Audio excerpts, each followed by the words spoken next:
So guys, all of the Final Shape content for the DLC, the main DLC itself, not including the episode, is now available for you to go and play. This includes the first 7 campaign missions and the 8th mission, now that that's available after somebody completed the raid. You got post-campaign stuff, the destination, fully unlocking Prismatic, quests there as well, and then we're also going to talk about where the story goes from here after the completion of the entire campaign, what to expect from upcoming releases.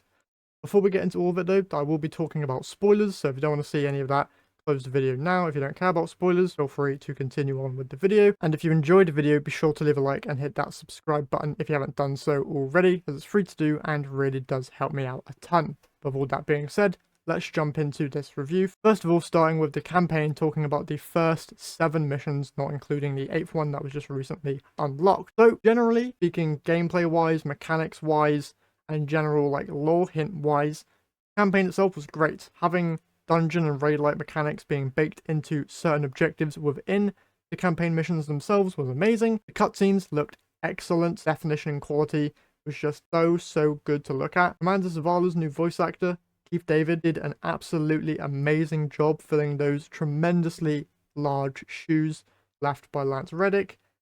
Loved his voice, bringing a more serious tone to Commander Zavala.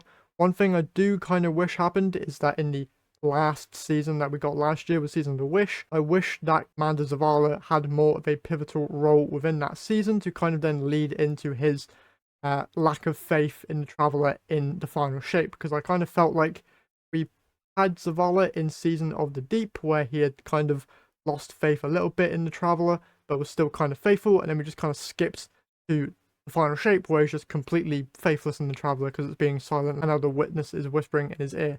So a little bit of connection there would have been pretty good. Other than that, my only other complaint with the campaign itself is the fact that the first half of it is just go and find Crow, Ikora, and Zavala. Cayde isn't hard to find, he finds you basically. But yeah, having us find campaign characters in the first half of the campaign wasn't really all that interesting in terms of just like what the objective of the missions were. But luckily, the campaign difficulty, or legend anyway, alongside the baked-in raid and dungeon mechanics, kept me on my toes and had me at least a little bit interested, especially in those just find the character missions. Moving on to the 8th mission now, which has been the gameplay that you've just been seeing in the background here, because it's the only clean campaign footage that I was able to record. The 8th mission itself was amazing, having it be a 12-man actual activity alongside having NPCs there as well, like Keitel, Shaxx, Saint 14, Saladin, all of them being there alongside Ikora, Cayde, and Zavala. Crow was amazing. The intro cutscene was giving me full Avengers Endgame vibes, and it was so much fun. Having watched people do the world's first race and having seen the Witness encounter as the final boss, having that kind of experience in this mission was amazing. Our Ghost sacrificing himself to finally defeat the Witness in the final stand was not something that I was expecting at all, and then having Cayde sacrifice himself was just a beautiful send-off for him to be able to revive our Ghost. This was a much better send-off than having him just get shot by Aldrin back in Forsaken, and this is probably the best way they could have done Cayde in this expansion. Having him come back and bring that joy into the game again that only Cayde can, and then having him go out on his own terms and not just be stuck to the Pale Heart as a part of Riven's wish, or having him just disappear after the campaign's completion for no real reason. Having him sacrifice himself to bring back our Ghost as kind of a trade-off there was an amazingly done moment, and I cannot praise Bungie enough for that, because that was great and hit me straight in the feels where it needed to do so. After the campaign mission, the cutscene at the end where you see Crow donning his brand new hairdo because Cayde made fun of it, alongside his new cloak, assuming his role as the new Hunter Vanguard. Great. Having people in the tower interact and be happy, seeing Eliksni, Humanity, and even Warbeasts interact, found it very cute, and that was a great moment to see. And then seeing all the sketch drawings of potential other story beats, we see Failsafe and the Vex. That's probably going to be something to do with episode 1. The Spider and some other fallen figure looking at a projection of Fikrul. That's probably going to be episode 2 lore stuff. And then you've also got, I believe it was Xivu Arath in that as well, with the big wings, trying to grab a Hive sword, probably there for episode 3 stuff as well. Great stuff there for upcoming story beats in this year.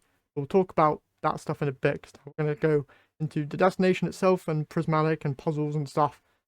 Destination, beautiful, absolutely amazing. Having feathers and traveler collectibles and different puzzles within there to unlock your prismatic subclass, amazing. So much better than just having patrol spaces be a place where you can pick up a patrol beacon and go to an area and scan it, or defeat high value target, or complete public event, which is just a mundane task. Having the overthrow activity be there, which is just a mix match of very fun adaptations of public events. Great addition. And once again, the little collectibles, cannot praise those enough, because every time I would enter a new location in the Pale Heart, I would always find myself heading towards my main objective and then being like, oh, there's a feather, let me stop and grab that. Oh, there's a traveler orb here, let me go and get sidetracked by that as well. Oh, there's a boss here that's immune and running into a cave. I'm gonna go follow him and see how I can defeat him to get some loot. It was so fun to have those moments back in this game, and it was all around great. Now let's talk where the story goes from here. If you missed what Bungie tweeted after the completion of the 8th mission, there is going to be a live stream going on Monday before the release of episode 2, giving us a preview of the next upcoming year in Destiny. I'm expecting this to be previews of all of the episodes and maybe even a tease about what the next expansion could be, or what their plans are for a potential Destiny 3 or something like that. I have no idea. Yeah, very excited for the future. This expansion overall was a massive W, and I'm glad that they were able to deliver on their promise of this being a expansion on the same level of that of the Taken King and the Witch Queen and Forsaken.